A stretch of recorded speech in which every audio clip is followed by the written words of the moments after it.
വിഷ്ണുമായ ഒരു ദുർമൂർത്തിയല്ല, വിഷ്ണുമായ ഒരു സത്മൂർത്തിയെ തന്നെയാണ്.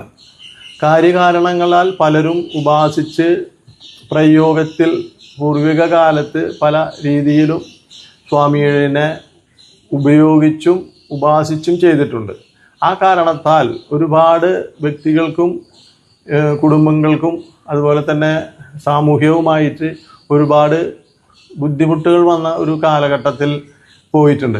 അപ്പം അതുകൊണ്ട് തന്നെയാണ് സ്വാമി ദുർമൂർത്തിയാണ് എന്നുള്ളത് ഒരു രീതിയിലേക്ക് ജനങ്ങൾ ചിന്തിച്ചു പോയത്. പിന്നെ മറ്റ് സമുദായങ്ങളുടെ ഒരു കണ്ണിൽ ഒരു കരടായി മാറിയ ഒരു കാലഘട്ടവും വിഷ്ണുവായ മൂർത്തിയെ സംബന്ധിച്ച് പോയിട്ടുണ്ട്. അപ്പം അതുകൊണ്ട് തന്നെയാണ് സ്വാമി ദുർമൂർത്തിയാണെന്ന് പ്രചരണം ആ